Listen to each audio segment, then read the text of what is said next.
The Colorado Plateau, located in the southwestern United States, is home to some of the world's most stunning landscapes, shaped over the past 1.8 billion years by forces of deposition and erosion. This region's breathtaking beauty is a product of both ancient and ongoing geological activity. The oldest rocks on the plateau, formed deep within the Earth's crust, are exposed in places like the Grand Canyon, offering a window into Earth's ancient past. Over time, shallow seas once covered the area, depositing thick layers of limestone, sandstone, and shale. These seas alternated with vast deserts, where massive sand dunes created formations like the Navajo Sandstone, the rock that would eventually shape Rainbow Bridge. Later, rivers and seas returned, leaving behind mudstone and shale rich with fossils, including dinosaurs. Around 70 million years ago, volcanic activity and the rise of the Rocky Mountains during the Laramide orogeny uplifted the plateau, distorting the landscape and setting the stage for further geological transformations. By the Cenozoic era, around 40 million years ago, erosional forces began to carve out the iconic features of the plateau. Around 5.3 million years ago, the Colorado River began carving through the plateau, shaping the dramatic canyons we see today. In Glen Canyon, tributaries like Bridge Creek followed the river's lead, creating winding channels known as oxbows. As Bridge Creek eroded the landscape, it eventually intersected the resistant Navajo Sandstone, setting the stage for Rainbow Bridge's creation. Nearby Navajo Mountain, known as a laccolith, formed 20 to 30 million years ago from an igneous intrusion of magma, played a critical role. The mountain's uplift increased the flow of Bridge Creek, intensifying its erosive power with rainwater and snowmelt. As Bridge Creek cut through the sandstone, it straightened its path, eroding the rock walls and causing large sections of sandstone to collapse. Eventually, the creek reached the harder Kayenta Formation below. One of these sandstone fins, which would become Rainbow Bridge, was slowly undercut, and after a massive slab of rock fell away, a natural arch began to form. At first, the stream didn't flow directly under the arch. Instead, debris from the rockfall created a natural dam, forming a small lake upstream. As water levels rose, the creek breached the dam, flowing underneath the arch. Over time, the creek washed away the remaining debris, and the lake eventually dried up, allowing Bridge Creek to permanently flow beneath the arch. As the creek continued to carve through the Kayenta Formation, Rainbow Bridge took shape in its early, jagged form. Rainwater seeped into the porous sandstone, and the cycles of freezing and thawing gradually smoothed and refined the rock. Over millions of years, wind and rain polished the arch into its graceful form we admire today, a stunning testament to the combined forces of time, erosion, and nature.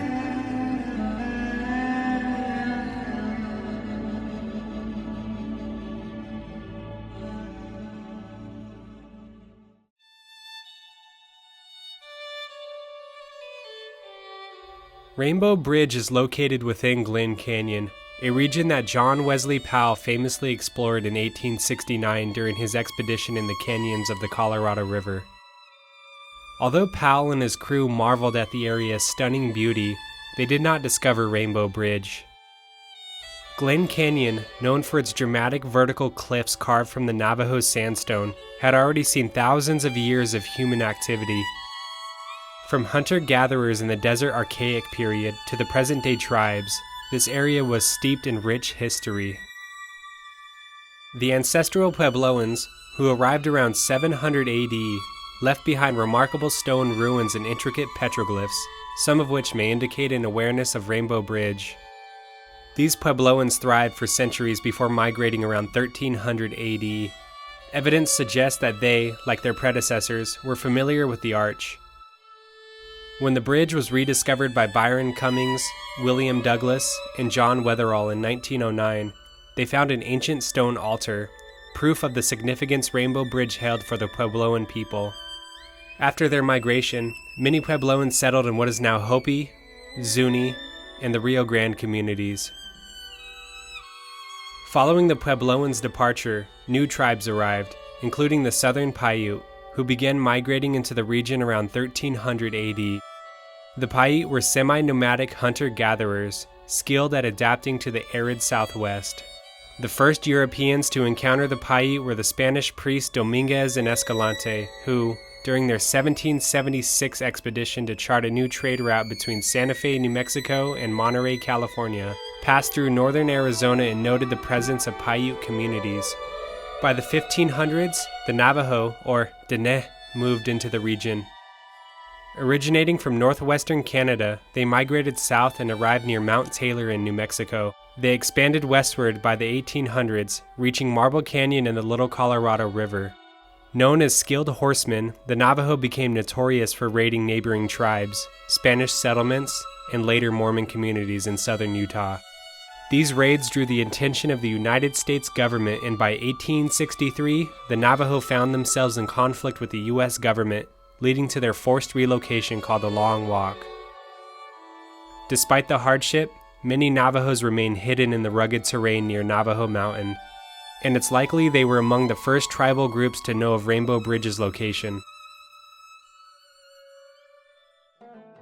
Glen Canyon, a place rich in both natural and human history, also attracted colorful figures like Cass Height, a prospector searching for gold.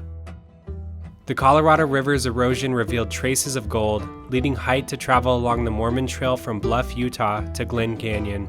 Height's discoveries of placer gold sparked a brief gold rush, although the gold was so fine that it often washed away during prospecting. Height remained in the northern reaches of Glen Canyon for years, discovering 3 natural bridges in White Canyon, Utah. His findings captured national attention and were featured in Century Magazine and the National Geographic in 1904. The articles sparked interest from the University of Utah, leading to an expedition in 1907 led by Byron Cummings, a professor and archaeologist, to document the region's natural arches. Their efforts helped the establishment of Natural Bridges National Monument in 1908. However, tensions began brewing over Professor Cummings by a man named William Boone Douglas, a key figure with the General Land Office. Douglas, who had joined the surveying work at Natural Bridges National Monument, had no mention of the University of Utah's expedition in his official government reports, which showed Douglas didn't take Cummings seriously. John Weatherall, a seasoned explorer and Indian trader with the extensive knowledge of the Southwest, entered the picture when his family discovered Cliff Palace, an important archaeological site that would later become part of Mesa Verde National Park. Weatherall, a key figure in southwestern archaeology, left farming behind to become a guide and a trading post manager. In 1906, he and his wife Louisa relocated to El Jado, near Monument Valley, where they established a trading post. Over time, Weatherall became a sought-after guide for expeditions to ancient sites. Meanwhile, Byron Cummings, eager to explore Tesegi ruins in northern Arizona, had met Weatherall during his travels in Bluff, Utah. Cummings' plan to visit the ruins would soon intersect with William Douglas's growing awareness of these archaeological expeditions.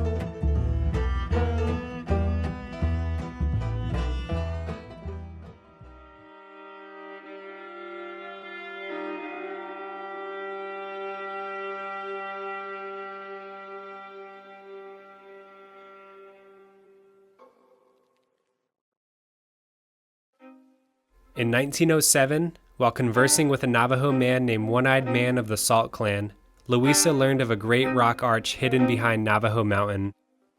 John Weatherall, eager to find it, made preparations to search for the arch. However, in early 1908, the Navajo man passed away, and Weatherall was unable to find a guide for the expedition. Nevertheless, he remained determined to find the elusive arch and soon enlisted the help of another guide familiar with the terrain. Despite their efforts, they were unable to locate the bridge and returned to El Jado, disappointed. When John shared the tale with Byron Cummings, Cummings became intrigued and began planning an expedition the following year, hoping to find a guide who could lead them the way to the bridge. Meanwhile, Douglas, who had also heard rumors of the arch, hired a young Paiute man named Mike's Boy to guide him. Mike's Boy claimed to know the way to the bridge. prompting Douglas to request permission from Washington for an official survey of the site. On October 20th, Douglas received official approval to pursue the claim and search for Rainbow Bridge. With his mission authorized, he set out to organize the expedition. He arrived in Oljedo on December 4th, eager to enlist the help of John Weatherall for the journey. However, Weatherall was struggling with a lack of supplies, and the harsh winter conditions had rendered the trails near Navajo Mountain impassable. During this delay, Weatherall continued his search for guidance and information. In a fortunate turn of events, he encountered two Paiute natives, Nasha and his son Nasha Begay, who claimed they knew the exact location of the elusive Rainbow Bridge. The Paiutes' knowledge of the land and its hidden wonders seemed like a promising lead, and they agreed to help guide the expedition once the weather cleared. By May of 1909, Byron Cummings had finished his academic year at the University of Utah and gathered a small team of students and his son Malcolm for his own expedition. They arrived in Oljedo on June 19, 1909, but instead of rushing to find the bridge, they initially focused on excavating the Tsegi ruins in northern Arizona.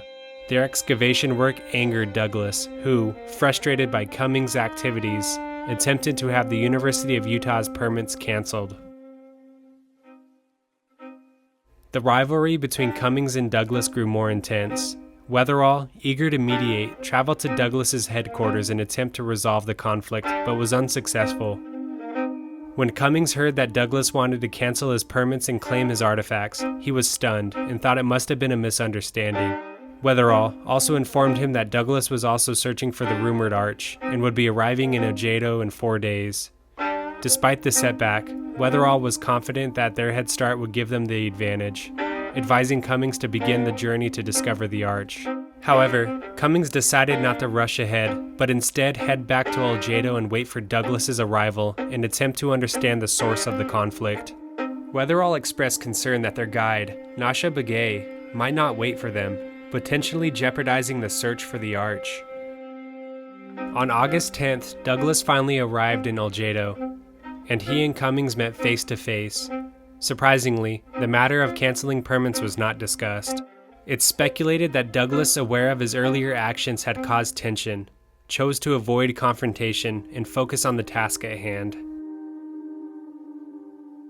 With no formal discussion of their past disagreements, the two men managed to put their rivalry aside for the moment. With that, the 12-member expedition party set out. The hunt for Rainbow Bridge had officially begun. The expedition traversed the rugged desert terrain and made their way through Paiute Mesa and Paiute Canyon. Along the way, Douglas's guide, Mike's boy, struggled to find the proper route. The men were tired and disheartened, surrounded by a labyrinth of canyons that seemed to hinder their progress. However, despite the overwhelming challenges, both Cummings and Weatherall remained determined in their belief that Rainbow Bridge was real and still within reach. But the men were lost and decided to set up camp. Just as their spirits were nearly broken that night, they heard the faint sounds of a horse approaching the camp. To their surprise, it was Nasha Begay, the Paiute guide. Nasha informed them that the bridge was only a half-day's ride ahead, hidden in a canyon. This revelation ignited a new hope within the group, and with renewed energy the next morning, they eagerly packed up their gear and prepared to continue the journey. On August 14th, the party set off towards the long-awaited destination, spirits high and anticipation mounting. They followed a route that would eventually become the modern-day trail to Rainbow Bridge. Along the way, they passed notable landmarks including Owl Bridge, Nasa Creek, and Oak Creek, before reaching the steep descent into Bridge Creek. The landscape, both rugged and mesmerizing, spurred the group onward. William Douglas, who'd been on the brink of just giving up a day before, was now filled with enthusiasm and determination. A competitive spirit began to take hold of him as he grew eager to be the first to reach the legendary Stone Arch. However, Cummings, unaware of the unspoken race, continued his steady pace, focused on the task at hand, and kept his eye on the larger goal of the expedition. At approximately 11 a.m. on August 14th, the group's excitement culminated as they caught their first glimpse of Rainbow Bridge. The group paused in awe at the sight of the natural wonder. While Cummings and Weatherall dismounted and approached on foot, Douglas, determined to be the first to stand beneath the bridge, urged his horse forward. Weatherall, ever the skilled horseman, spurred his horse and beat Douglas to the arch. Thus, Weatherall became the first white man to stand beneath Rainbow Bridge. Then Douglas and Cummings soon joined him. The group celebrated the discovery with a commemorative photo taken by expedition member Stuart M. Young. Cummings, accompanied by others, hiked down Bridge Canyon to the Colorado River. Weatherall, ever the adventurer, climbed to the top of the bridge, possibly following an ancient trail used by the Puebloans. The expedition took measurements, estimating the bridge's height at 309 feet and its width at 278 feet. Figures that would stand until remeasurements by the Bureau of Reclamation in 1978. The group's supplies were running low, and they began preparing for a return journey to Oljedo. Douglas stayed behind to complete his survey and to mark the boundaries of what he hoped would become a place called Navajo National Monument. On August 18, 1909, the government party, having accomplished their historic mission, packed up camp and began their difficult journey back to civilization. The long days of travel had taken their toll, but there was still work to be done. Instead of retracing their original steps, they opted for an alternative route through Tsegi Canyon, which promised a different view in the rugged landscape. On May 30, 1910, President William Howard Taft officially declared Rainbow Bridge a national monument, with Douglas's boundary line still in place today. Reflecting on the discovery, Cummings acknowledged the critical role of the Paiute guides. In his journal, he wrote, "I was the first white man to see Rainbow Bridge, and John Weatherall was the first white man to pass underneath the Great Arch. The real discoverers were two Paiute Indians, Nasa and his son Nasha Begay."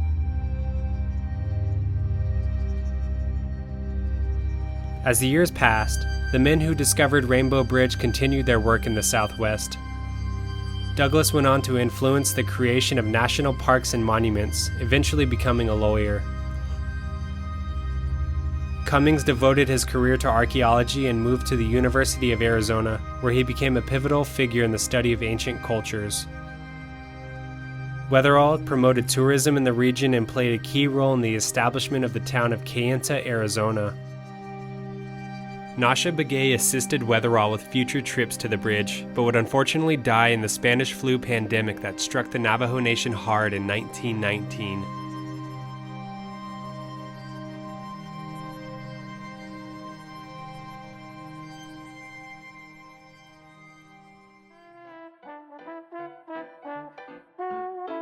When John Weatherall returned to Oljedo with the University of Utah team, news of Rainbow Bridge's discovery spread quickly, attracting two New York tourists, Arthur and Eleanor Townsend.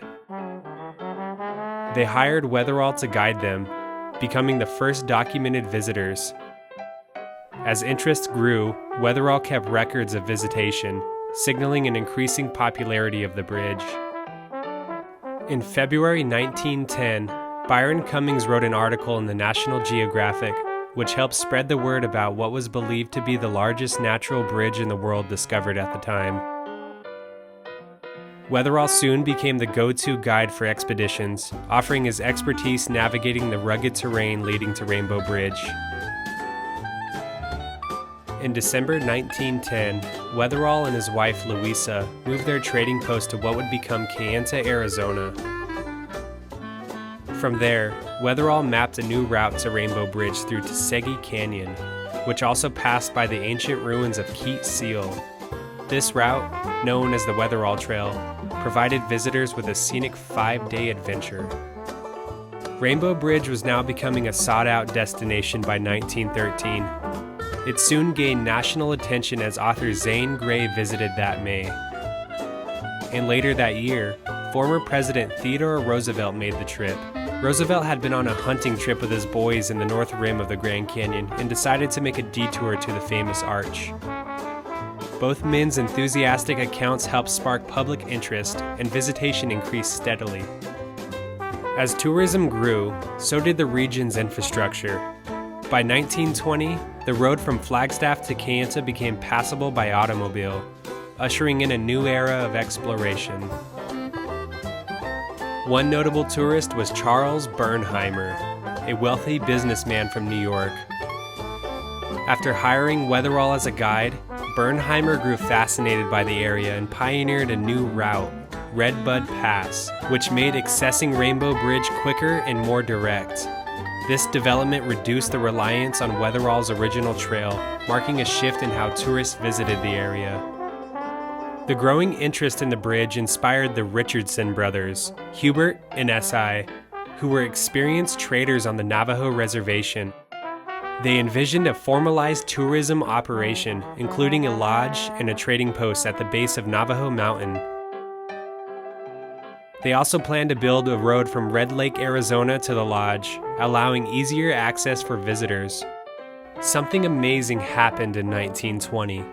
Raymond Armsby of Burlingame, California, visited Rainbow Bridge and learned about Nasha Begay's significant role in its discovery from John Weatherall. Believing Begay had not received enough recognition, Armsby took it upon himself to push the National Park Service for a plaque honoring Begay. Despite facing bureaucratic hurdles, Armsby persisted and even offered to donate the plaque himself. Once approved, he commissioned artist Joe Mora to design the plaque, which was cast in bronze and shipped by rail to Flagstaff, Arizona. Due to transportation challenges, the plaque was carried by mule using a specially designed travois, a platform pulled by a horse or mule. After being hauled 20 miles, it was set in place by stonemason Billy Keir on the canyon wall with expansion bolts and concrete. The plaque was dedicated on September 2, 1927, in a ceremony attended by 16 guests, including John and Louisa Weatherall and Frank Pinkley, National Park Superintendent. Unfortunately, Nasha Begay, who had passed away in the flu epidemic in 1919, was not present. Years later, Jim Mike, or Mike's Boy, the guide who aided William Douglas, finally gained recognition. After meeting Mike, Clarence Rogers, a local resident of Blanding, Utah, worked with the media to highlight Mike's contribution. Zeke Schurz of the Denver Post took up the case, and in 1974, Jim Mike, then 101 years old, was honored in a ceremony where he received a blanket, $50 in back pay, and a citation. A temporary marker was placed at the bridge, and in 1984, a permanent plaque was set up. Sadly, at some point after the installation of the temporary marker, someone stole Nasha Begay's plaque and threw it into Lake Powell. It was later recovered and restored to its original location. Today, Nasha Begay and Jim Mike are honored side by side in Rainbow Bridge, commemorating their joint role in the discovery and exploration of the natural wonder. By 1925, the Raymond Brothers Lodge that they named Rainbow Lodge and the improved trail to Rainbow Bridge were ready for tourists. With comfortable accommodations and the added tents near the bridge, visitation numbers grew, but financial strain soon followed. By 1926, the lodge was struggling, and one brother sold his share of the business. In the 1930s, Barry Goldwater, future U.S. Senator, bought into the lodge and spent considerable time in the region. But tourism dwindled during World War II due to gasoline rationing for the war effort. Afterward, visitation picked up again, reaching over 1,000 visitors annually by the late 1940s. Tragically, the lodge burned down in 1951, possibly due to carelessness. And despite Goldwater's attempt to rebuild, the project ended in 1965 shortly after Glen Canyon Dam was completed. Rainbow Bridge tourism during the mid-1930s had also seen individuals arriving via the Colorado River. Expeditions, led by figures like Norman Nevels, offered a new way to reach the bridge, combining rafting with hiking. In the mid-1950s, commercial trips by river runner Ken Slight and private trips, including those of the Boy Scouts of America, became popular during this time. A notable figure named Art Green also introduced river-based tourism from Lee's Ferry, boating tourists upriver in a loud airboat. However, mid-20th century reclamation projects, designed to tame the arid West, would soon alter Glen Canyon forever, changing the landscape in the way visitors experience Rainbow Bridge.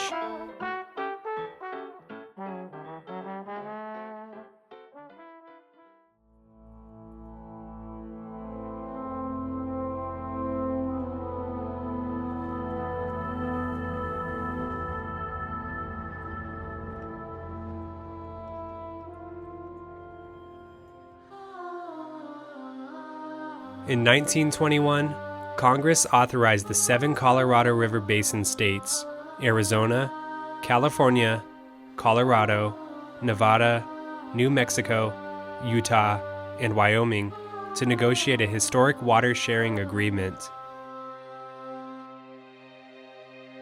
Each state appointed a commissioner to ensure the fair distribution of the Colorado River's resources, with President Warren G. Harding appointing his Secretary of Commerce, Herbert Hoover, as the federal representative and the chair of the newly formed Colorado River Commission. After long negotiations, the Colorado River Compact was signed in 1922, dividing the river into 2 regions, the Upper Basin, Colorado, New Mexico, Utah, and Wyoming, and the Lower Basin, Arizona, California, and Nevada. The compact allocated 7.5 million acre-feet of water annually to each basin, with the lower basin guaranteed a minimum of 75 million acre-feet over any 10-year period. This agreement aimed to support irrigation, municipal use, and the development across both regions. Next came the challenge of regulating the river's unpredictable flow. This led to the construction of Hoover Dam in the lower basin, which would provide flood control, water storage, and hydroelectric power to the growing communities of the American Southwest. Hoover Dam also played a vital role during the Great Depression, providing thousands of jobs, and contributed to the U.S. war effort in World War II by supplying affordable electricity. While the lower basin was being developed, the upper basin remained underdeveloped. In 1950, the Department of the Interior, in collaboration with the Upper Basin states, proposed the Colorado River Storage Project, a plan to build multiple dams in the region to support water storage, irrigation, and power generation. One of these proposed dams was the Echo Park Dam, located in Dinosaur National Monument in Utah, a protected area known for its fossils and its striking landscape. The plan sparked fierce opposition from conservationists, mainly the Sierra Club, led by David Brower. Brower argued that the dam would destroy Dinosaur National Monument and its historical significance, framing the issue as a fight for America's natural heritage. In response, the Bureau of Reclamation defended the project, claiming Echo Park would be more efficient than other dams. However, Brower uncovered inaccuracies in the Bureau's data and presented his findings before Congress, significantly shifting public opinion. The Sierra Club's campaign gained momentum, and on April 20th, 1955, the Senate approved the Colorado River Storage Project, including the controversial Echo Park Dam. However, Representative John Saylor of Pennsylvania introduced an amendment to remove the dam. While his first attempt failed, a few days later, the amendment passed, but with a rider requiring further study of the dam. Despite the political wrangling, the pressure continued to build. On June 28, 1955, the House Interior Committee officially removed the Echo Park Dam from the bill, marking a significant victory for the conservation movement. This victory was solidified later in December 1955 when new legislation ensured that no dams or reservoirs could be built in national parks or monuments without congressional approval, effectively protecting Dinosaur National Monument. However, the fight wasn't over. While Echo Park Dam was defeated, another dam, the Glen Canyon Dam, remained central to the Colorado River Storage Project. Construction began in 1956, and the dam would create Lake Powell, providing water storage and power generation for the upper basin. Environmentalists feared that the dam would flood Rainbow Bridge National Monument, but a provision was added to protect the monument from encroachment by Lake Powell. Glen Canyon Dam was engineered to create the massive reservoir named Lake Powell. The lake would rise to 3,700 feet above sea level, but this posed a major challenge. Rainbow Bridge National Monument began at 3,645 feet above sea level, putting it at risk of being inundated by the rising waters. Legally, the Colorado River Storage Project prohibited the reservoir's waters from intruding into the monument's boundaries, but finding a solution to protect Rainbow Bridge became a complex issue.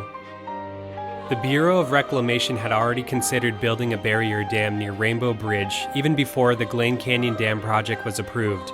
This dam would have kept the rising waters from encroaching on the monument. However, the proposal had a major flaw. Creating a barrier dam would result in water from Bridge Creek accumulating behind it, causing another reservoir to form within the monument's boundaries, essentially recreating the problem.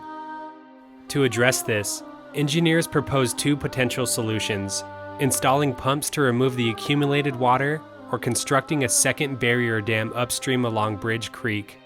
This meant that to protect Rainbow Bridge, the Bureau would need to build not one, but two additional dams.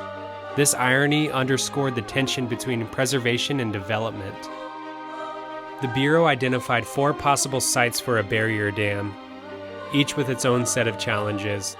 Site A was located 1,500 feet downstream from the monument boundary and required a dam 148 feet high, stretching 375 feet. Site B, located further downstream, needed a dam similar in height but measuring 500 feet in length. Site C was more ambitious, requiring a massive 365-foot high, 800-foot long dam. Finally, the Narrows site was considered the most economical option, needing a 250-foot high, 50-foot wide dam, taking advantage of the natural topography. Despite the logistical difficulties, the Bureau of Reclamation was determined to act quickly. With the completion of Glen Canyon Dam approaching, time was running out to prevent the waters of Lake Powell from reaching into Rainbow Bridge. In the end, the Bureau favored Site B as the most viable option, but faced additional challenges, including the need for a second upstream dam and a tunnel that would divert water from Bridge Creek around the monument. This proposal sparked intense debate on both sides. While the dams would effectively protect Rainbow Bridge, the environmental and aesthetic consequences were a major concern. It was fact that construction of these barrier dams would permanently alter the landscape. This dilemma highlighted the balancing act between development and the environmental preservation, forcing a difficult choice. In 1960, Interior Secretary Fred Seaton requested $25 million in funding to build these protective structures, but opposition soon emerged. Utah Senator Frank Moss introduced a bill to strip the provisions of Rainbow Bridge's protection from the Colorado River Storage Project, arguing the costs were unjustifiable. The House of Representatives, which needed to approve funding, determined that the additional $20 million for the protective dams was unnecessary. As a result, funding was blocked, and the dams to protect Rainbow Bridge remained in limbo.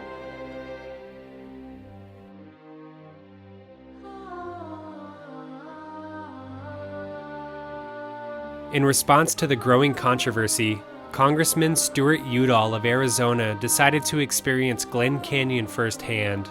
He floated down the Colorado River, hiked to Rainbow Bridge, and reflected on how to resolve the issue. Udall proposed extending the boundaries of Rainbow Bridge National Monument beyond the high water mark of Lake Powell to Navajo Mountain. This would place the waters under the bridge outside the monument boundaries, technically avoiding the legal conflict. When Udall became the Secretary of the Interior in 1961, he brought together members of the media, Congress, government officials, and Navajo leaders to discuss a potential solution. He proposed the creation of a new national park, Navajo Rainbow National Park, which would include a larger area, but the idea was rejected. Environmentalists and Navajo leaders both opposed the plan, leading to another setback for Udall's compromise. In 1963, with no funding for protective works, the gates of Glen Canyon Dam were about to close, and the waters of Lake Powell were set to rise. Conservationists, led by David Brower of the Sierra Club, demanded that the gates remain open until protection for Rainbow Bridge was guaranteed. But this was a dilemma for the Secretary of the Interior, Stuart Udall, who knew that keeping the gates open was politically impossible. The Bureau of Reclamation had worked hard to construct the dam, and the upper basin states were depending on it for water regulation. The Sierra Club decided to file a lawsuit to prevent the closure of the gates, but the court ruled that the Secretary of Interior was still obligated to protect Rainbow Bridge, even without the necessary funding. Udall, in consultation with legal experts, chose to allow the gates of Glen Canyon Dam to close as scheduled. And on January 23, 1963, Lake Powell began its 17-year-long rise. In his 1963 and 1964 budget address, President John F. Kennedy acknowledged the issue, pointing out the failure of Congress to allocate the funds required for these protective measures. Funds are not included in the 1963 budget for the construction of protective works at Rainbow Bridge. Requests for appropriations for such works were included in the budget for 1961 and 1962, but denied by Congress. It was indicated last year that construction must be initiated in 1962 unless plans to fill the reservoir were to be modified. The decision on the provision of facilities to protect Rainbow Bridge therefore rests with the Congress. Despite the legal responsibility outlined by the Colorado River Storage Act to protect Rainbow Bridge, political resistance, especially from Senator Frank Moss of Utah, who argued that the project was too costly, prevented the approval of the necessary budget. In 1971, Brower and his group filed a lawsuit in federal court, requesting that the Bureau of Reclamation be ordered to prevent the lake from rising any higher. The court, however, denied their request. The case was moved to Salt Lake City, where in 1972, the district court ruled in favor of Brower and his group. The judge ordered the Bureau of Reclamation to take immediate action to prevent Lake Powell from encroaching on Rainbow Bridge. The Bureau of Reclamation and the federal government were stunned by the ruling. Glen Canyon Dam was designed specifically to store excess water, which would later be sent to the lower basin states, and to allow the Bureau of Reclamation to produce hydropower to pay off its massive debt from the expensive Colorado River storage project. The government argued that the court's decision severely limited the dam's operation. The case was appealed by the 10th Circuit Court of Appeals, which ruled against the environmentalists, stating that Congress had effectively nullified the protective measures for Rainbow Bridge by refusing to fund the necessary infrastructure. The ruling ended the legal battle to prevent Lake Powell from flooding the monument. The case was then escalated to the U.S. Supreme Court, but on January 21, 1974, the court declined to hear the appeal, effectively ending the legal fight to save Rainbow Bridge from the encroaching waters of Lake Powell. By that summer, the reservoir had reached the base of the monument, forever altering the landscape.